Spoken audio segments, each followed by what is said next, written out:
ভারত থেকে কোথায় যেতে পারেন শেখ হাসিনা?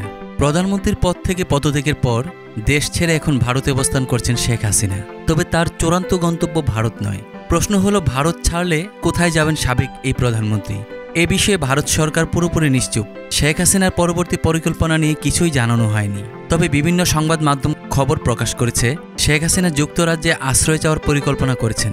তবে এটা নিয়েও এখন পর্যন্ত নিশ্চিতভাবে কিছুই জানা যায়নি। জানা যায় শেখ হাসিনা এখনও 4টি দেশে যাওয়ার চেষ্টা করেছেন: যুক্তরাজ্য, সংযুক্ত আরব আমিরাত, সৌদি আরব অথবা ফিনল্যান্ড।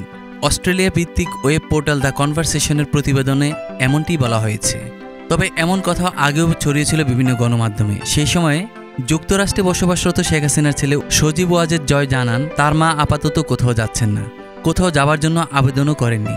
নির্বাচনের তারিখ ঘোষণা হলে তিনি দেশে ফিরবেন বলেও জানান জয়। প্রতিবেদনে বলা হয়, ভারত যদি শেখ হাসিনাকে রাজনৈতিক আশ্রয় প্রার্থীর মর্যাদা দেয়, সেক্ষেত্রে শেখ হাসিনাকে ফেরানো কঠিন হবে।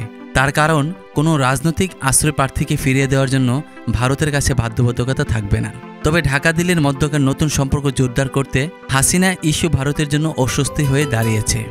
এদিকে ভারতীয় সংবাদ সংস্থা পিটিআইয়ের সঙ্গে এক সাক্ষাৎকারে শেখ হাসিনাকে ভারত থেকে ফিরিয়ে বিচারের মুখোমুখি করার কথা জানিয়েছেন অন্তর্বর্তীকালীন সরকারের প্রধান উপদেষ্টা ডক্টর মোহাম্মদ ইউনুস। শেখ হাসিনার ভাগিনী টিউলিপ সিদ্দিক বর্তমানে যুক্তরাজ্যের ক্ষমতাসীন দল লেবার পার্টির এমপি। টিউলিপ যুক্তরাজ্যের সরকারের সিটি মিনিস্টারের দায়িত্বে রয়েছেন। তিনি শেখ রেহানার মেয়ে। শেখ হাসিনার মেয়ে সাইমা ওয়াজেদ পুতুল কর্মসূত্রে দিল্লিতে বসবাস করছেন।